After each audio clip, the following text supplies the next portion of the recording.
రెండవ సమూయేలు గ్రంథము 8వ అధ్యాయము 29వ వచనం. దయచేసి నీ దాసుడనైన నా కుటుంబము నిత్యము నీ సన్నిధిని ఉండునట్లుగా దానిని ఆశీర్వదించుము.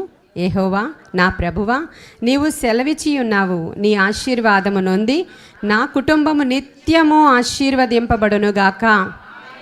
ఈ మాటని అండర్లైన్ చేసుకోండి. ప్రతిరోజు ఉదయము ఇది కంఠస్థం చేసి ఈ మాటని మనము మాట్లాడడం ద్వారా, దేవుని యొక్క వాక్యములో ఉన్నటువంటి మాటలు మాట్లాడడం ద్వారా మనకు ఏం జరుగుతుంది? దేవుని యొక్క మాటలు, జీవగ్రంథంలో ఉన్న మాటలు మన జీవితంలో నెరవేరడం మొదలవుతుంది.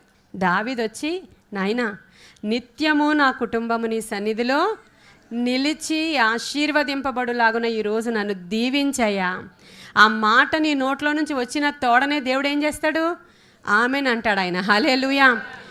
ఆయన ఖచ్చితంగా ఆమెన్ అనే దేవుడు. ఎందుకంటే మీరు అడుగుడి మీకు ఇవ్వబడను. ప్రతిరోజు మీరు ఫ్యామిలీ ప్రేయర్ చేసుకుంటారు, నిజమే. కానీ దేవుని మందిర ఆవరణలోనికి చేరి బలిపీఠము దగ్గరికి వచ్చి ఇక్కడ కూడా ఆ ప్రార్థన చేస్తున్నది దావీదు దగ్గరికి ప్రవక్త వచ్చి మాట్లాడిన తర్వాతే.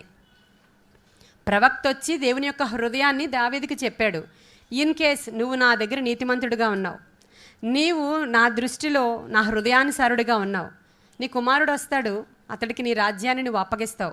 దేవుడికి భూత భవిష్యత్ వర్తమాన కాలాలు తెలుసు కాబట్టి ఆయన ఏమంటున్నాడంటే, ఇన్ కేస్ సొలొమోను కానీ నా ఎడల నమ్మకంగా లేడనుకో, నువ్వేం టెన్షన్ పడొద్దు. ఎందుకంటే నీకు మాట ఇస్తున్నాను నేను. ఎలా ఉన్నా కూడా సొలొమోను నా కృప అతనిని విడిచిపోదు అన్నాడండి. ఆయన ఎంత మంచివాడో ఒకసారి ఆలోచన చేయండి. తల్లిదండ్రులారా, మీరు కరెక్ట్గా ఉంటే మీ పిల్లల గురించి ఏమంటున్నాడు దేవుడు? నువ్వు కరెక్ట్గా ఉన్నావు కదా నా ఎడల, నువ్వు నమ్మకంగా ఉన్నావు కదా నా ఎడల, నీ పిల్లల మీద నా కృప నిశ్చయంగా ఉంచుతాను. హల్లెలూయా. ఎంత పెద్ద వాగ్దానం అండి. ఎవరైనా ఇవ్వగలరా ఇది? ఎవరైనా ఇవ్వగలరా? ఒకసారి చెప్పాలి. ఏమని చెప్తున్నాడు దేవుడు? నేను నీ బిడ్డల మీద శాశ్వతంగా నా కృపని. ఇన్ కేస్ సొలొమోను ఎలా ఉన్నా కూడా, మధ్యలో సొలొమోను హృదయం ఇటైపోవచ్చు, అటైపోవచ్చు, ఎటే అయిపోవచ్చు, అయినా కూడా నిన్ను బట్టి నీ యొక్క బిడ్డ మీద నా కృపను నేను ఉంచుతాను. ఇది నీతో నేను చేసుకుంటున్న నిబంధన. హల్లెలూయా. ఎంత గొప్ప విషయం అండి. ఆ మాట కూడా చూస్తారా మీరు? అక్కడే అదే 7వ అధ్యాయంలోనే మరలా రండి. 2వ సమూయేలు 7వ అధ్యాయంలోనే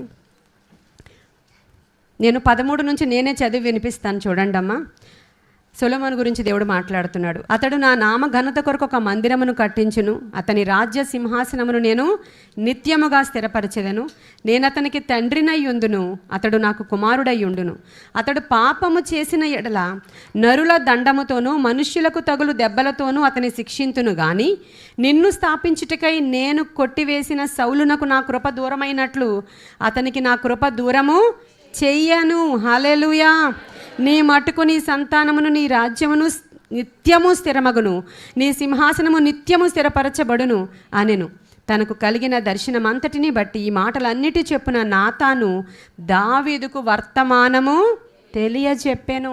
ఈ మాటలన్నీ డైరెక్ట్గా దేవుడు దావీదుతో మాట్లాడట్లేదు. ఎవరితో మాట్లాడుతున్నాడు? ఈరోజు మీతో ఎవరు మాట్లాడుతున్నారు? మీ సేవకురాలు. మీకు అర్థమవుతుందా? మీతో ఎవరు మాట్లాడుతున్నారు? దేవుడు మాట్లాడిన మాట నేను తీసుకొచ్చి మీ సేవకురాలుగా నేను మీతో మాట్లాడుతున్నాను. ఏమనంటే, దేవుడు దావీదుతో ఇలాంటి నిబంధనను స్థిరపరిచాడు గనుక ఈరోజు నీకు కూడా అదే దేవుడు వాగ్దానం చేస్తున్నాడు. నీవు తల్లిగా తండ్రిగా నమ్మకంగా నా ఎడల ఉంటే నీ బిడ్డల ఎడల నేను సౌలుకి కొట్టివేసినట్లుగా కృపను దూరం చెయ్యను. హల్లెలూయా.